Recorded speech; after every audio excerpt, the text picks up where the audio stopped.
Welcome to the Mama Needs a Moment podcast. We're your hosts, Christy and Cindy, co-founders of HER Health Collective. We are two moms obsessed with revolutionizing the way moms take care of themselves. We are so glad you're here. Let's dive in. Welcome back to Mama Needs a Moment for part 2 of our conversation with our experts for our roundtable, the last one of 2023, where we talk about setting effective boundaries. In our last episode, we talked about the definition of a boundary and what boundaries may look like for a person that might come to work with each of our experts. We also discussed the difference between men and women and different generations and how we approach saying no or setting boundaries and just some of those differences that lie in there. It was a very interesting conversation. Yes, make sure you go back and have a listen. HER Health Collective hosts 4 roundtables each year in an effort to bring together our experts and dive deep into the topics that matter to moms the most. We have found that these roundtables are often our most well-liked episodes by both our podcast listeners and us. Cindy and I really enjoy these too. Each of the experts represented in our roundtables have different professional backgrounds and specialties. When they come together and discuss women's health, you, the listener, can expect to get different perspectives based on their area of focus. This is also a time for the experts to collaborate with professionals from other industries in order to create a more holistic model of care for women. Our goal is to expand our experts referral network while emphasizing the importance of collaborative healthcare. In our roundtable today, we are discussing how to set effective boundaries. And I have to say, this is a topic I don't know any woman that wouldn't benefit from taking a deep dive into this topic and listening to some experts kind of go back and forth on this. We are striving to give you everything you need to know about boundaries from different professional backgrounds, while also trying and hoping to glean insights from our experts' personal experiences as well. Today, we are honored to be joined by several of our 2023 HER expert panelists. We'll take a few moments to let each of our experts introduce themselves and share their areas of expertise so that our listeners can hear each expert's voice and just have a better idea of who is speaking during the upcoming conversation. Going in no particular order, Veronica, would you introduce yourself? Sure. Thank you for having me. My name is Veronica Kemeny. I am a licensed clinical social worker here in Raleigh, North Carolina. I have been in private practice for many years, serving maternal mental health, and am now one of the co-founders of Anchor Perinatal Wellness, which provides higher level of care, specific maternal mental health services to folks who, through 9 hours of group therapy, can stabilize their mental health. I'm honored to be here and love working with HER Health Collective and serving moms as they have lots of themes that we're all going through together. So thank you for having me. Thank you for being here. We're so glad that you are a part of this team. Christy, can you introduce yourself, please? Hi, I'm Christy Maloney. I am a registered dietitian in the Charlotte area. I have a private practice called Enhanced Nutrition Associates, and I've been in private practice for about 5 years. My areas of expertise are eating disorders, disordered eating, and body image issues as it relates to women. Thank you so much for being here with us today. We're excited to hear what you have to say. And Dr. Hillary?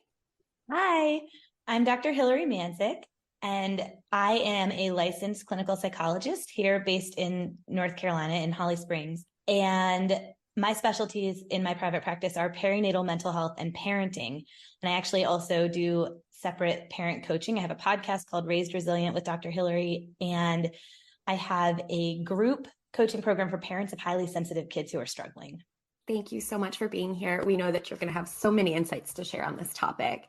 And last but certainly not least, we would love to have Kyrsten introduce herself, please. My name is Kyrsten Spurrier, and I am a pelvic floor occupational therapist, and I own my own practice called the Perinatal Pelvis, which provides pelvic floor therapy and maternal wellness services, mostly specializing in the pregnancy and postpartum bodies. I also do a lot of community outreach and a lot of events geared towards mothers preparing for those stages of their life. So it's good to be here. We are thrilled to have you all here. Thank you so much for joining us. So we already discussed examples of boundaries and what an individual may experience when their personal boundaries are not clearly marked, many people don't actually know how to set healthy boundaries. An article from positivepsychology.com says that, quote, setting healthy boundaries requires self-awareness. We need to be clear about our expectations of ourselves and others, and what we are and are not comfortable with in specific situations. Setting healthy boundaries requires good communication skills that convey assertiveness and clarity. Assertiveness involves expressing your feelings openly and respectfully. So, to summarize this, according to the source, a person needs to have self-awareness, clear expectations, understand comfort levels, have clear communication skills, and assertiveness. That is a very tall order to fill. I don't know anyone that has all or even some of these qualities. Do you feel all of these qualities are necessary to begin setting boundaries? I think on some level it's a fake it till you make it, like, are you going to go into those situations with clear expectation, understanding our comfort levels and being assertive and having great communication? No, but you won't have those until you practice it. And I would say the first thing that we really need to do when we're thinking about, okay, where do I even need to start with boundaries, is just to slow down, like really slow down. Because again, so many of us are just go, go, go, go, go. We're not aware of what we're feeling physically, let alone emotionally. And so just slowing down, creating little pockets of stillness to just be, and checking in with yourself, really checking in, doing a body scan, starting to notice when you feel your emotions, where do I feel that in my body? And just being with it instead of this constant need to push it out or fix it. I think starting there is going to create the beginnings of the awareness you need to say, you know what, I didn't like that. I don't want that. I can't take this on, right? And being able to actually articulate that would be the next step. And I agree. I think the more you practice it, the more you're going to start to see, oh, that felt good, or maybe that felt a little uncomfortable when I did it, but now I'm really glad that I'm not taking this extra thing on. And I want to just challenge us too. I think a lot of times we like to stay in our comfort zone, especially as moms. We've got so much on our plates, but remember that when we're uncomfortable is when our brain is rewiring, right? And so when you do the thing that's a little uncomfortable, like saying, hey, I can't continue to come to your house, in-law, if you continue to comment on my kid's body, right? To be able to say that is uncomfortable, but that's rewiring your brain to do the thing that is what you need and what your child needs. It's going to be uncomfortable. And the more we can sort of embrace that discomfort, knowing that we're rewiring our brain in a good way, the more I think we're going to be able to do it going forward. So Dr. Hillary, when you have a client that comes to you and you've recognized that one of the problems is they're not setting healthy boundaries around their needs, you first start by having them slow down. That's the first thing that you instruct or encourage them to do, is to just slow down. And then what is the next step for you to help a person begin implementing those boundaries? Yeah. So, and we will do that in session too. We'll do that by sitting in the discomfort together. We'll do that through trauma processing, right? And just creating the space to be aware of yourself and what you need is absolutely the first step. And that's going to get you a lot of the way, because that includes being with your emotions, being present with your emotions and letting them be instead of trying to fix them, recognizing and welcoming your emotions. You're angry and sitting with it and going, I'm angry. It's okay that I'm angry. What is this anger trying to tell me? Right? Because our emotions are signals. But yeah, I think that awareness and that stillness includes welcoming your emotions, which is really, really important. And when you start to welcome your emotions, you start to get these little downloads of like, I really don't like that this happened. I'm really angry about this. That didn't feel good, right? And you start to recognize that a lot of what you're doing is based on someone else's agenda, and that it's been that way since you were young. And so this is the awareness we build through therapy, I think. And then with that awareness, we can start to go into our lives and make changes. And a lot of times we'll talk about that in session. So you signed up to do whatever for the PTA, but you're completely overwhelmed and running around with too much to do. How did that feel? If you could go back, what would you do differently, right? And kind of processing those decisions. And you're always going to get another chance to set that boundary if you didn't do it the first time. So practicing is really important. And then checking in with yourself. Yeah, that felt uncomfortable when I did it, but gosh, I'm really glad that I did. I think the only other piece I would add is for me, and this is sort of one of my framework of a particular type of therapy I like a lot, acceptance and commitment therapy, is values. Because I think whenever you're making change, yes, we should all be better at boundaries, quote unquote, right? But there's this conversation around that. Why? Why do you want to be better at boundaries? How is it showing up for you? You have to have your why. Because to Hillary's point, it's uncomfortable to make change. So it's really easy to then feel the discomfort and fall back into old routines. So if you don't have a very clear why for the work that you're doing, that's where it's very easy to get pulled back in. So I think that could look like with boundaries, going back to sort of maybe what I said early on is I'm sick of feeling resentful in my relationships. I have children, I have daughters that I want to make sure that they don't fall into people-pleasing habits that most of us were raised with, right? Wanting to be different as a parent or be intentional in my parenting, like those would be the whys, right? So that I would maybe have for myself that when it is hard to hold a boundary, I will say things almost like a little mantra to myself. So I think that is going to be the really crucial point, to keep pivoting back to your why so that you will deviate, you will fall back into habits, and giving yourself the self-compassion of that. But I think the why comes from the slowing down and then noticing your why. It's definitely within that layer of self-awareness. But to me, that's really foundational because it is uncomfortable. You don't have to do this work. So you have to know, why are you doing it? And how do you hold that dear? That will ground you throughout this process. 100%. My parent coaching program is 8 weeks of essentially a boot camp. It's really intense.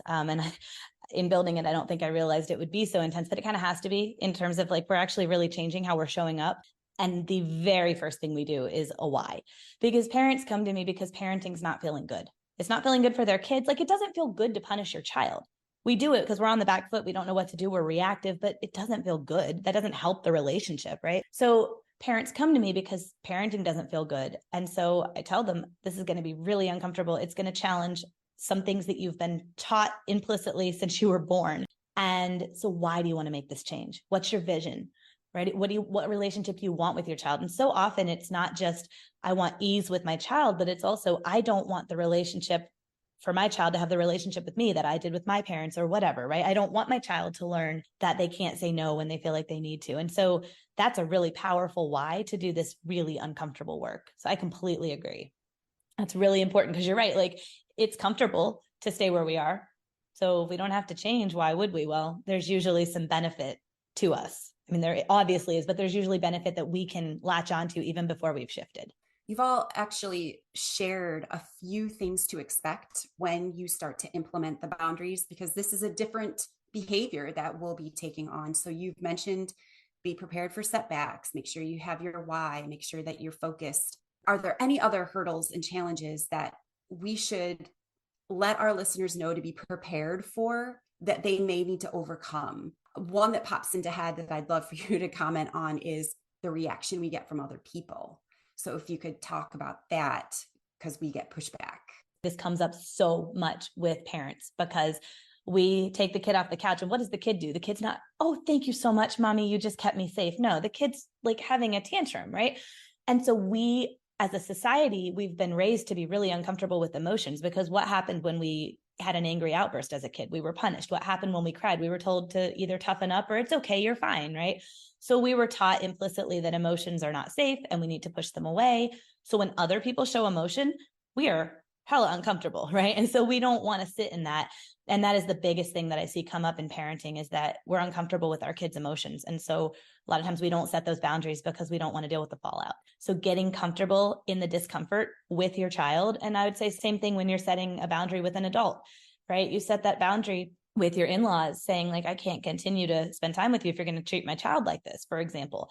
That's not comfortable, and they might not like it, and they might call you entitled or whatever they think about younger generations, right? And it's going to be uncomfortable, and tolerating their discomfort is going to be really important.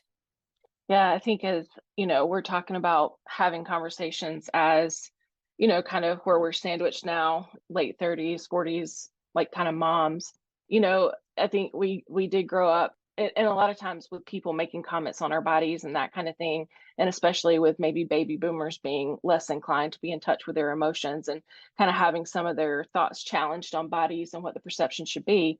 One area I would expect if, you're setting that boundary related to comments about body or food is to expect that there will be a pushback or you're so sensitive. Well, when did you get so sensitive? That kind of thing, and really kind of go into it having processed, with your therapist, how am I going to handle it? If I'm called insensitive or if I'm told that I'm just overthinking it or it's no big deal, like that kind of thing is where the biggest hurdles. To our Patreon supporters, thank you. We appreciate you so much. Our goal has always been for moms to know they're not alone in the tough and challenging phases of motherhood. We know Mama Needs a Moment provides this to our listeners. We are thrilled with the growth of the podcast over the past 2 years. Last year, Spotify shared that Mama Needs a Moment was in the top 30% most followed podcasts, was heard in 9 countries, and had more content than 97% of other creators in the family category.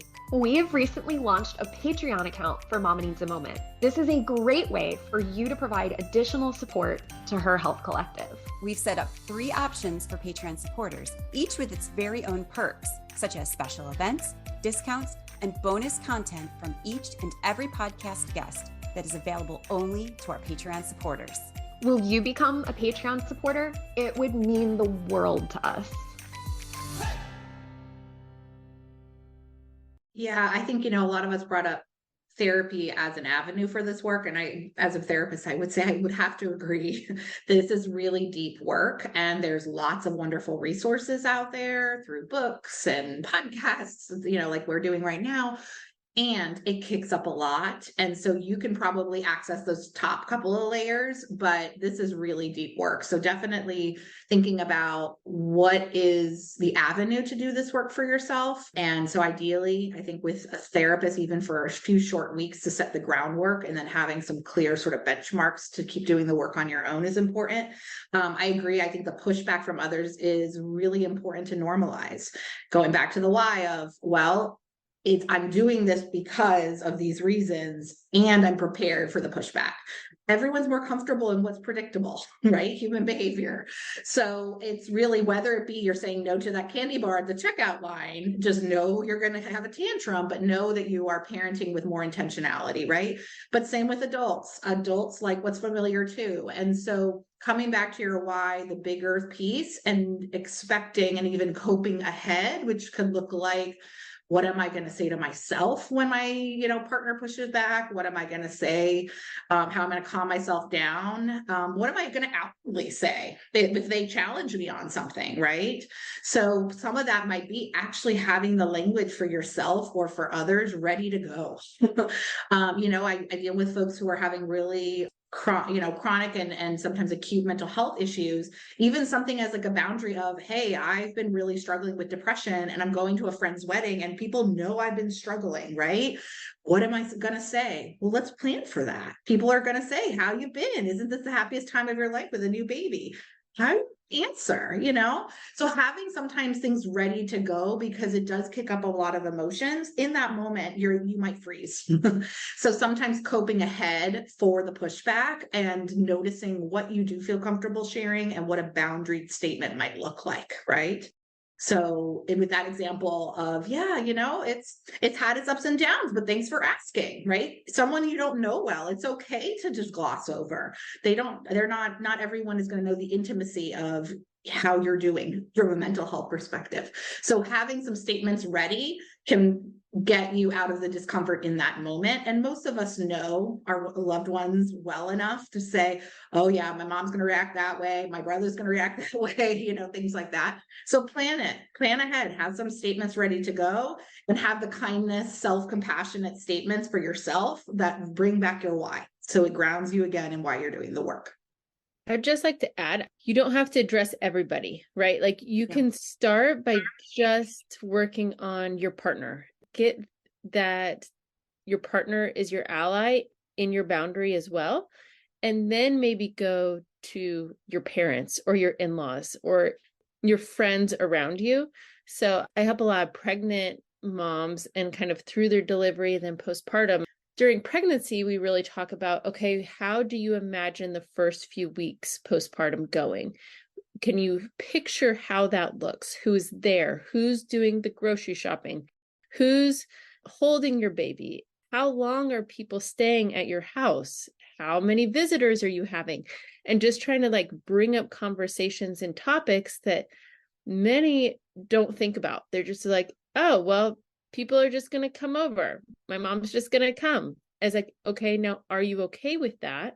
But instead of just going straight to mom and setting boundaries, maybe talk about with your partner and be like, hey, I don't necessarily want my mom or your mom to be here as much as they think. So do you think we could do this together and maybe set something up that's a little bit better for everybody involved? And so that I get to have my postpartum time how I'm imagining it. And I find that when they just slowly start working on it, again, preparing before it's a issue, but like preparing is huge. So preparing during their pregnancy of how that's going to look. And so it's not like you're taking on the whole world. You're not taking on your whole family. It's like one person at a time and doing it in a slow, consistent way.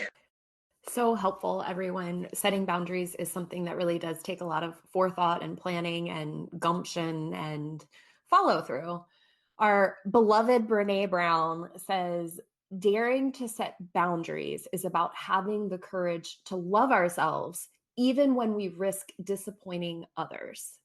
I think it can be very helpful to hear how others have set boundaries in their lives, especially for our listeners to be able to hear from our experts. So it would be really awesome if we could go through and if everybody could share a personal example of how you have set an effective boundary in your life. What was the boundary? What struggle were you trying to overcome? What challenges got in the way? And ultimately, what made that boundary setting successful for you? I would say, I mean, so many examples of boundaries. Boundaries up the wazoo as I try to walk the walk and not just talk the talk. And then maybe I'll give this as an example of like one that's still in place. So even just the other day, I have an 8-year-old daughter and I definitely get into the struggles over the damn jacket. And is she going to be cold or not? But thinking about like hugging family members, that comes up a lot, right? Where there's that expectation of older generations that like out of respect, you say hello, you say goodbye, you give a hug, that sort of stuff. My mother-in-law was saying goodbye. And of course, my inner like people pleaser prompted my daughter to give her a hug. And I'm like, I really shouldn't be doing that. And so checking myself of like, that's not important to me because what am I prioritizing my comfort or my mother-in-law's comfort over my child's autonomy to hug a person or not, right? Intellectually, I know I want her to build a genuine relationship, get to that point. This is we're a step family. So, mother-in-law is sort of grandmother-in-law for only a few years. So we're still in that building phase. And so for me, it was like catching myself in that people-pleasing default mode, even though I know how I feel on this topic, yet there I am and I did it. So number one, I noticed it. The words already come out my mouth. But so I'm going to sort of file that under, work in progress, self-compassion.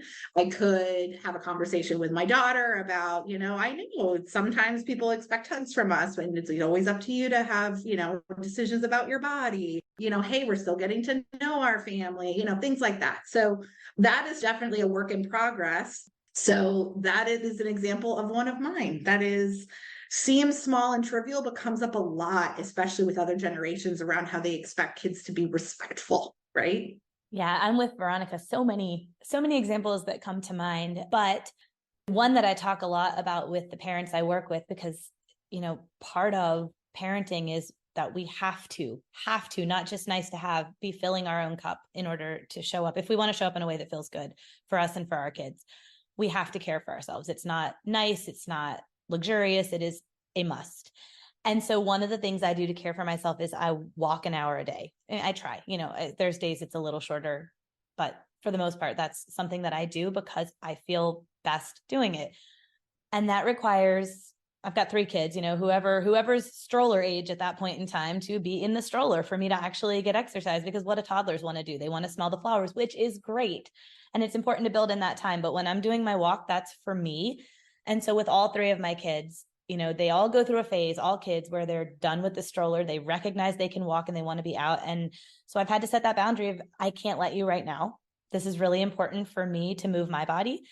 And when I'm done, and then I'll always build in, like, when I'm done, we'll walk to the playground, or, like my daughter, I let her walk at the end of the walk. And just yesterday, she cried for about 10 minutes of the ride because she wanted to get out and walk then. And I've tried that. It doesn't work.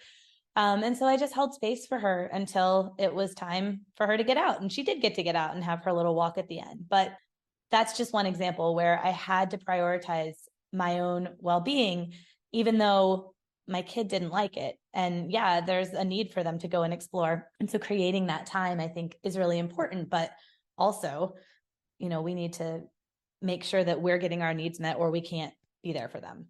I think my example will actually be with in-laws and negotiating. My in-laws live in town. And so when we started having kids, and once they moved up here like a year after us, and there was just this, like, again, I think it's that generational, we don't necessarily know exactly how to ask for what we want.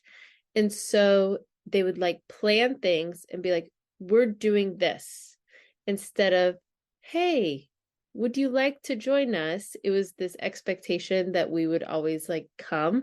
And so it's had to be a lot of conversation of, can you ask us our schedule? And then can we have a conversation of what works best for everyone, instead of, hey, we're just going to come do this. And it's like, we're not going to say no if you ask in a way that's not demanding your presence on us.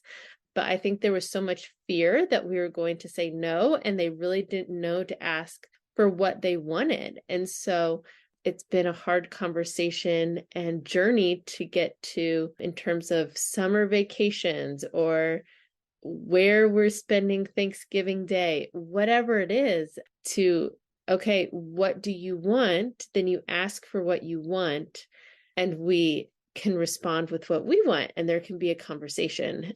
So it's been an interesting learning curve, but that's definitely a boundary. And it's interesting being the daughter-in-law, and then you play into my husband's family, and it's like, I'm setting this boundary, but my husband also has to be on board to set that boundary as well. And how does that play into him being a son and being an adult? It's been interesting holding that boundary for sure. As we've discussed, boundaries are so important to a person's well-being, and it takes work. So it's not something that we're just going to automatically wake up and be able to implement and be perfect at. It's an ongoing everyday process. Thank you so much to everyone who has shared your unique thoughts and your perspectives. To all of our listeners, be sure to check out herhealthcollective.com, where we have a lot more wonderful content from each of these experts that we have been talking through our roundtables. And this is our last one for 2023. So hard to believe that, but it's been a wonderful year together, and we appreciate you all more than we can acknowledge. So thank you so much. So what were your favorite takeaways from part 2 of this conversation? Oh, so much goodness. Find your why with having boundaries. That was huge. And that's something that I know personally I don't do enough. They also went on to say, when your boundary is challenged, we need to have some language for ourselves, which is something else that I don't do. So that's planning ahead, planning for it, coping ahead for the pushback that you may experience when you're setting up a particular boundary. I think that it was Veronica that said, have a boundary statement or a kindness statement for yourself that will bring you back to your why. I just felt like that was also powerful. Yeah, super important to really being effective with boundary setting.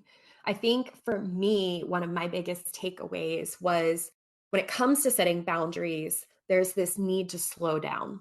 So for me, it is something I am aware of and I'm working on, but I tend to be very reactive. And there are certain things that really trigger me. And that's where I find myself in this reactive state. And I need to be aware that that is where a boundary is being pushed for me.